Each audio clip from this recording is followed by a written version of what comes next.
Eh ben, c'est plus impressionnant que ce que je pensais, mais bonsoir à tous. Moi, c'est Morgane Miramont, je suis chargée de développement pour l'association J'accueille et c'est moi qui vais essayer de vous faire 6 minutes sur 3 mois de projet. Donc, c'est parti. Euh, Rapidement, peut-être pour commencer, l'association J'accueille, c'est une asso qui fait de l'hébergement chez l'habitant pour les personnes qui sont réfugiées en France. Donc concrètement, ça veut dire que ça fait 10 ans qu'on accompagne d'un côté des citoyens qui ont une chambre de libre à la maison et d'un autre côté des personnes réfugiées qui sont sans solution d'hébergement dans le cadre de cohabitation solidaire. Ça fait 10 ans qu'on a accompagné plus de 1200 personnes réfugiées, qu'on a sollicité plus de 2000 foyers français dans le cadre de ces cohabitations. Tous ces chiffres, c'est des tas d'histoires et d'histoires différentes parce que chaque personne est unique et c'est tout ça qui fait la beauté de notre métier au quotidien. Ces accueils, ils ont quand même tous une chose en commun, c'est que la plupart d'entre eux, et quasi 100% d'entre eux, je dirais même, se sont passés dans les grandes métropoles françaises. Et notre challenge aujourd'hui, c'est de travailler la mobilité des personnes qu'on accompagne. D'un côté, parce que tout simplement, aujourd'hui, la crise du logement en France fait que c'est difficile dans les grandes métropoles pour eux d'accéder au logement, pour eux, mais pas que. Et qu'en face, on a aussi beaucoup d'opportunités sur d'autres territoires. Et donc, notre challenge, c'est d'essayer de leur montrer que c'est possible et de les accompagner dans cette démarche-là. Pour faire ça, on a besoin de deux choses importantes. Premièrement, c'est de comprendre les territoires sur lesquels on veut aller et d'essayer de voir s'ils représentent une véritable opportunité pour les personnes qu'on accompagne. Et deuxièmement, c'est de se dire, est-ce qu'on trouve les arguments pour justement, quand on propose un projet de mobilité à une personne, faire mouche et lui donner envie de venir sur ces nouvelles villes. Donc pour faire ça, on a commencé à travailler un outil d'open data qu'on a appelé ODIS pour Open Data et Innovation Sociale. Un projet de data dans le métier qu'on fait et dans les thématiques sur lesquelles on travaille. Aujourd'hui, ça devient primordial, je pense, parce qu'on est sur un sujet qui, dans les médias, génère beaucoup d'émotionnel, pas souvent de l'émotionnel positif. Et donc, remettre de la rationalité au milieu de tout ça, ça nous paraît vraiment important. Donc, dans notre outil, ce qu'on a fait simplement, c'est agréger de la donnée publique sur des questions de logement, d'emploi, de services publics, sur l'ensemble des communes de France. Et l'objectif, grâce à ça, c'est de pouvoir créer vraiment des schémas d'accueil territoriaux qui répondent aux besoins à la fois des communautés locales, des collectivités et aussi des personnes qu'on accompagne, et de se dire qu'en fait, l'accueil et la migration, ça peut devenir une opportunité tangible pour tout le monde. Cet outil-là, on a commencé à le développer il y a 2 ans maintenant avec WeDo Data qui sont là aussi ce soir et on les remercie. Simplement, on avait quand même un sacré besoin de mise à jour sur notre outil. Et donc, c'est à ce moment-là qu'on a fait appel à Data for Good. Et je laisse Henri expliquer ce qu'ils ont fait cette année.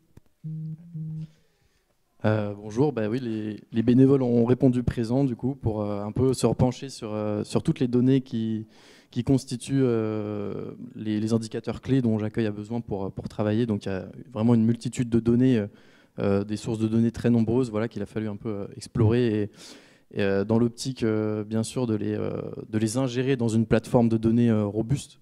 L'idée, c'est d'avoir une plateforme de données qui récupère ces données, les actualise, les retravaille pour faire les bons recoupages nécessaires et de les mettre à disposition pour une panoplie d'outils, que ce soit donc l'outil déjà développé qu'ils utilisent déjà aujourd'hui en interne, mais on a également proposé d'autres outillages comme un outil de data visualisation pour explorer un peu librement et de façon personnalisée ces données.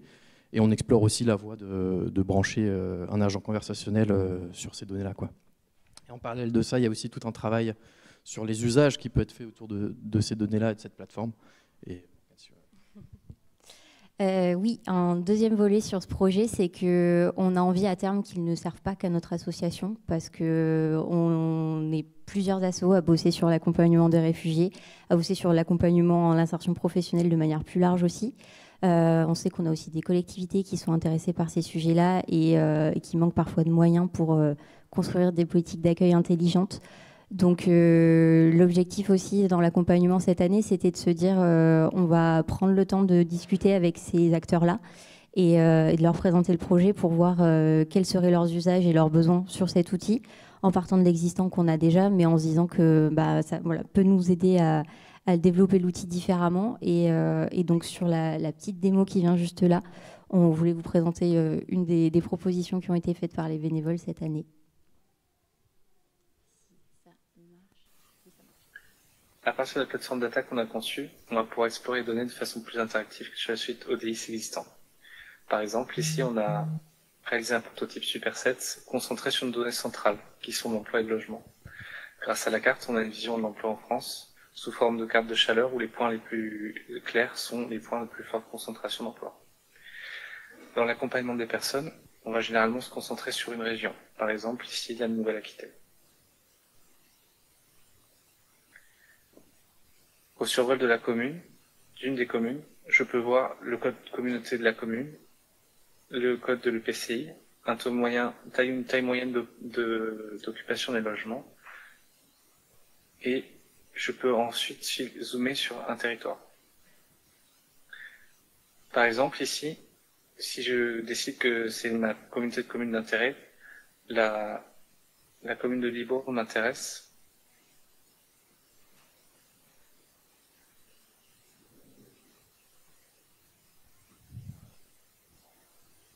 Et je peux voir la dynamique plus locale, savoir par exemple qu'il y a des logements de grande taille à certains endroits et des zones d'activité à d'autres endroits. Je peux par exemple décider que cette commune est d'intérêt puisqu'elle présente une taille moyenne de logements élevée et qu'elle présente des territoires adjacents qui sont de forte dynamique en emploi. En cliquant, j'arrive sur la plateforme ODIS et j'ai une première vue, une vue plus détaillée de la commune en question. Et je peux y voir que nous avons déjà des contacts pour l'accueil.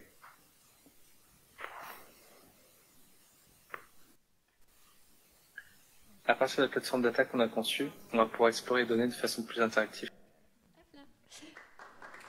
Merci.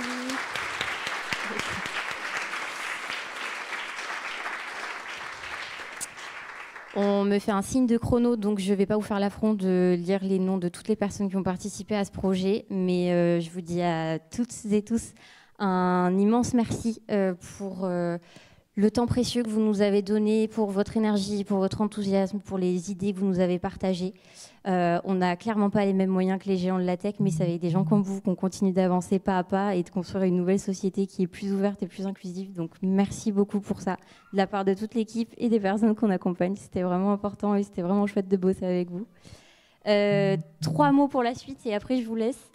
On a des petites choses à finaliser. Sur le stream 1, le pipeline de données n'est pas encore tout à fait terminé. Sur le stream 2, on veut aussi bosser sur une proposition de faire des requêtes inversées sur l'outil, et c'est-à-dire de partir du profil des personnes qu'on accompagne plutôt que d'avoir une entrée directement par commune, ce qui nous permet de brasser plus large et de trouver plus facilement des choses qui nous intéressent.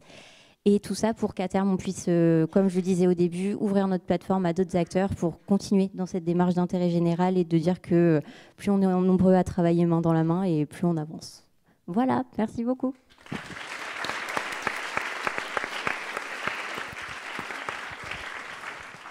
Super présentation. Est-ce qu'on a quelques questions du jury ? En fait, je me permets de prendre la main parce que je trouve que je connais bien ce projet. Quelques mois après avoir essayé de soutenir J'accueille, on a décidé de vous soutenir sans savoir que vous étiez sélectionné, donc trop content de ça. Le projet, il est fou, et tellement d'ailleurs qu'on se demande pourquoi c'est pas l'État qui est en train de le réaliser. Le potentiel d'application, et vous l'avez pas eu le temps de le détailler, mais il est très multiple. En fait, j'ai envie de vous poser une question, c'est, compte tenu de ce qui se passe en ce moment, quel degré de confiance ça vous donne dans le fait que vous allez réussir à étonner la catastrophe et éviter qu'on pense que le migrant est un danger pour le pays ? Merci. Osons dire les choses. Non, mais tout à fait, tout à fait. Ce qu'on dit chez J'accueille depuis le début, c'est qu'il n'y a que la rencontre qui fait ouvrir les yeux. Et c'est pas en lisant ce qu'on entend dans les médias qu'on va avancer. Mais je donne un chiffre parce qu'on a fait une étude d'impact l'année dernière sur notre dispositif. On a plus de 60% de nos accueillants qui nous disent que c'est par la rencontre avec les personnes qu'ils ont accueillies que des gens dans leur entourage ont pu changer de regard. Donc c'est une façon d'accélérer ce qu'on fait au quotidien, et c'est entre autres comme ça et avec d'autres acteurs autour de nous qu'on a envie de changer les choses.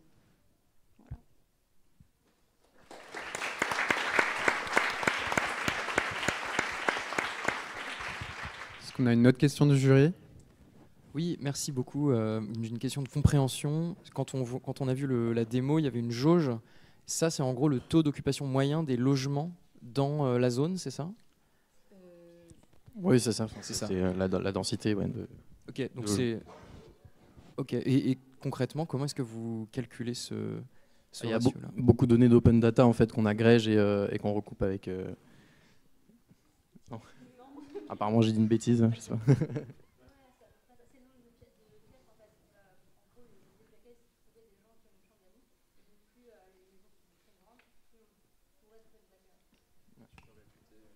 Oui, pardon. En gros, sur l'outil qu'on a déjà, nous, et ce qu'on a essayé de mettre en visualisation sur la carto, c'est de se dire on a 2 données principales qui nous intéressent, nous, quand on essaye de se dire c'est quoi le ratio potentiel de chambres d'amis sur un nouveau territoire. Il y a, et donc, c'est que des données de l'INSEE. Il y a d'un côté le nombre moyen de foyers par habitation, de personnes dans un foyer, et d'un autre côté, la taille moyenne des résidences principales. Donc, ça te fait un ratio à peu près qui donne tout ça. Ok. Et ça, vous croisez ça avec la densité d'emploi dans la région pour que vous puissiez savoir, en gros, est-ce qu'il faut ramener beaucoup de gens dans cette zone-là et est-ce que ces gens peuvent être logés, c'est ça? C'est ça, et c'est de se dire, en fait, tout se passe pas forcément à l'échelle d'une seule ville, mais peut-être d'une intercommunalité. Peut-être que en fait, les solutions de logement, et notamment de logements sociaux, elles vont être sur une commune A. Peut-être que les solutions d'emploi, ça va être sur une commune B où il y a une petite PME qui galère à recruter. Et peut-être que si en fait on fait venir une famille, c'est la commune C qui a peu d'enfants par classe et qui a des galères de potentielle fermeture. Et donc, si on fait venir 3-4 familles, ça permet de créer une nouvelle dynamique. Et du coup, pardon, j'en viens à ma vraie question, Ouais. du coup, maintenant que j'ai compris. Est-ce que vous avez un dashboard un peu de synthèse qui vient identifier les bassins, enfin les zones en France où il y a le plus de chambres d'amis et le plus de besoins d'emploi?